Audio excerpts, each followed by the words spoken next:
Hey folks, welcome back to Piston Pulse.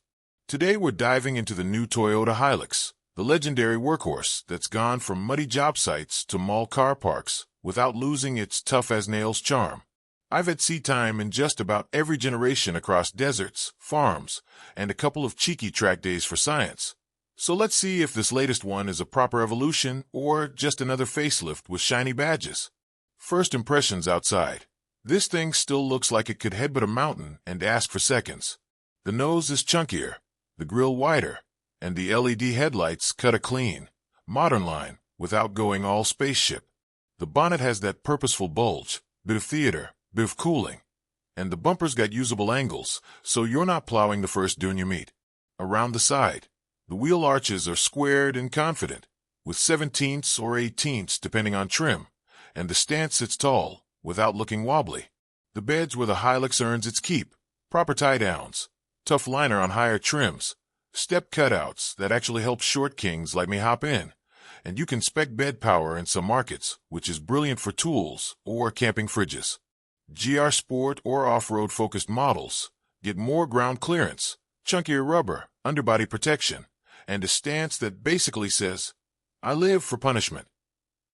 It's not shouty, it's just honest, and I'm chuffed to say Toyota has kept the utility vibes while sharpening the suit. Slide inside and it's peak Hilux, durable, logical, and now with just enough tech to feel current. You get a clean dash with solid plastics that'll survive rings, boots, and the odd coffee crime. Seats are supportive with good bolsters, cloth or leather depending on trim. And finally, better lumbar than older trucks. The steering wheel has proper weight and good thumb rests, and visibility is ace thanks to big mirrors and a squared bonnet edge that helps you place the nose off-road. The new infotainment is the real headliner. Faster boots, cleaner menus, wired or wireless CarPlay and Android Auto in many trims, and a decent 8 to 9-inch screen. It's not the flashiest UI in the segment, but it's responsive and reliable, which counts when you're bouncing down a trail. Top-spec models bring a 360 camera, lifesaver in tight spots, and a crisp reversing cam with proper guidelines. Storage is everywhere. Double glove box, deep door bins, smartphone shelf, and rear seats that fold for extra cargo. In the double cab, rear legroom is good enough for adults, but the backrest is a touch upright. Fine on short hauls. A bit meh on cross-country unless you angle a cushion. Cabin noise is noticeably better too. Engine clatter's muted at cruise, and wind noise is tidy for a brick with wheels. Under the skin is where the Hilux makes its case. The star engine in most markets is still the 2.8-liter turbo diesel, torquey, dependable, about 201 horsepower and up to 500 to 550 Newton-meters of shove, depending on tune. The big update is the 48-volt mild hybrid system available in many regions. It doesn't turn it into a Prius, but it gives you a sweet torque fill off the line, smoother stop-start, and a small bump in efficiency. Think tidier fuel economy around the 7s to 8s per 100 on a gentle run, mid-8s to low 9s when loaded or rowdy, obviously varying by terrain and tires. 6-speed auto is the common spec, old-school ratios but tough as nails and smart enough to hold gears on climbs. Manuals still exist in some markets for the purists and fleet folk. You can still get the 2.4 diesel or a 2.7 petrol in certain regions. They'll do the job, but the 2.8 diesel is the pick for real-world grunt. On the move, the Hilux still feels like the dependable mate who never flakes. Steering is light enough in town, accurate on the highway, and off-road it's predictable. The front end bites better than the old one, and body control is calmer on corrugated stuff, especially if you're in a GR Sport with retuned dampers. Unladen, it's a truck, let's not pretend, but the ride has definitely softened a notch without turning floaty. Load a few hundred kilos in the back, and it settles into a confident, stable gait that eats miles. Off-road, it's the same beast on wheels we know. Proper 4x4 with low range, rear diff lock, hill descent, and a surprisingly effective traction control that's been tuned to let you find grip without killing momentum. The approach and departure angles are solid for a pickup, and the wading depth is generous. Farm floods and beach entries aren't drama if you keep your wits. It's not wicked fast, and it doesn't need to be. The magic is in torque delivery and durability. The brakes feel positive with good modulation on rough stuff, and the cooling system copes in high heat with towing, which is where many rivals wilt. Speaking of towing and hauling, you're looking at up to 3.5 tons brake towing in many markets and around a 1-ton payload, depending on configuration. The chassis doesn't get flustered when you hitch a big box trailer or dual-axle camper, and the auto's tow logic keeps temps in check. Add a brake controller and good mirrors, and you're golden. If you're a tri-die or a weekend warrior, this is the stuff that matters more than lap times. Hook it up, load it up, go. Comfort-wise, Toyota's found a better middle ground. The cabin is warmer in feel, the damping calmer over sharp hits, and the engine is less growly at 110 kilometers per hour. Seats are a win, decent padding, eating on upper trims, and in some markets ventilation, which is a gift in hot climates. If you're coming out of an old farm-spec Hilux, this feels plush. If you're cross-shopping top-trim lifestyle trucks, you'll find the Ranger and Amarok a bit more car-like.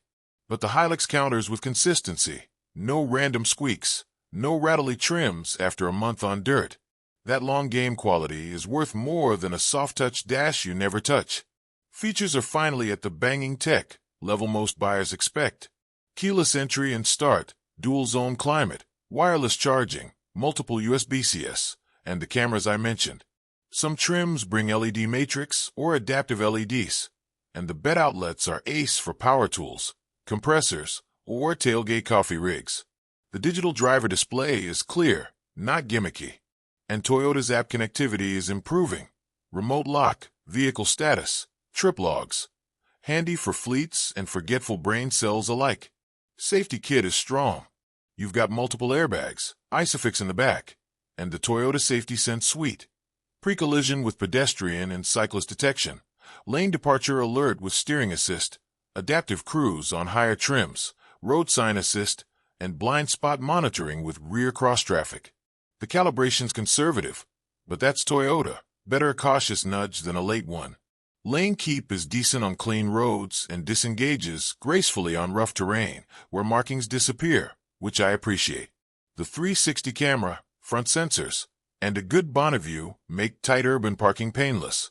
Let's talk reliability, the Hilux party trick. This truck has the reputation of shrugging off punishment that would retire lesser utes. The 2.8 diesels had its teething sorted years ago. Cooling is robust, electronics are sealed and sensible, and Toyota's parts network is massive. Service intervals and warranty vary by region, but ownership costs tend to be predictable, and resale value is outrageous, in a good way, especially if you keep it stock and maintain it. If you're buying for the long haul, this is the safe bet. Pricing. Now, it's all over the shop depending on where you live and what spec you choose. Broadly, base workmate single cabs start at the good value for fleets and, while plush double cab 4X4S and GR Sport trims push into lifestyle money. In many markets, the Hilux sits a touch under an equivalent Amarok and often near the Ranger, with the Isuzu D-Max and Triton usually undercutting it. With the 48V mild hybrid, you'll pay a bit more up front, but you get smoother city driving and small fuel savings that add up if you do big mileage.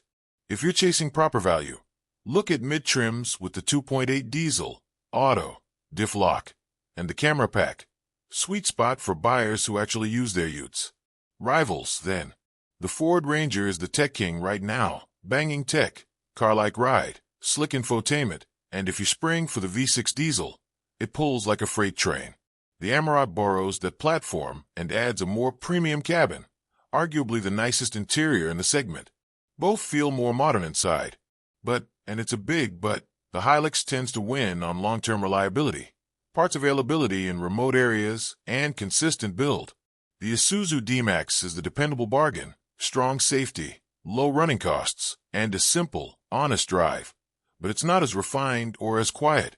The new Triton is a surprise package with better on-road manners and a clever 4x4 system. It's proper value if the price is right in your region. The Nissan Navara is comfy with its coil-sprung rear, but it's aging and thin on cutting-edge tech in many markets. Then you've got the Chinese contingent like the GWM Cannon. Stacked features for the money and comfy, but the question marks are long-term durability and resale. So, if you want the most tech-forward daily, Ranger or Amarok, If you want the best long-haul ownership story with proven durability, Hilux remains the benchmark. Pros and cons, straight up. Pros: bulletproof reliability record, stout 2.8 diesel with real-world torque, improved refinement, useful tech that's not gimmicky, off-road capability that's more than marketing, excellent towing stability, and top-tier resale.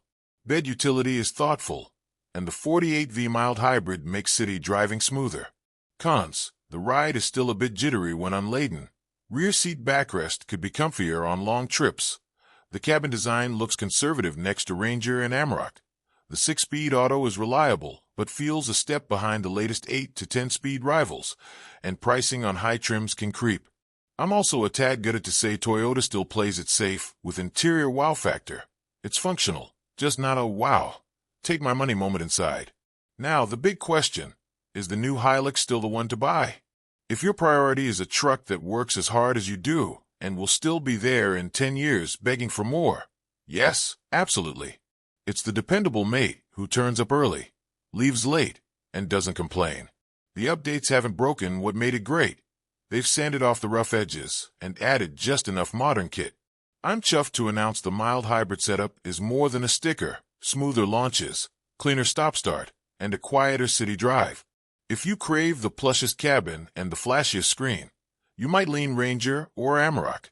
But if you value the ability to drive into the wilderness, hammer a trail, tow a big load, and come home without a rattle, the Hilux remains the benchmark. It's not the loudest voice in the room. It's the one everyone trusts when the job gets ugly. My verdict: the new Hilux is a beast on wheels where it counts. It's the truck you buy with your head and end up loving with your heart, because it just delivers, day in, day out. Proper value in mid-spec, unstoppable in the rough, and easy to live with. If I were speccing one, I'd go double cab. 2.8 diesel with the 48V, 4x4, auto, diff lock, 360 camera, all-terrain tires, and a hard-wearing bed liner. That's your sweet everyday warrior that can tow, tour, and tackle anything. If this helped, smash that like, drop your questions or your build spec in the comments, and tell us what you want tested next: Ranger V6 tow test, Triton range run, or a Hilux versus D-Max fuel torture loop. Subscribe to Piston Pulse for more real-world reviews with zero fluff and plenty of mud. I'm off to find a hill to climb. Catch you in the next one.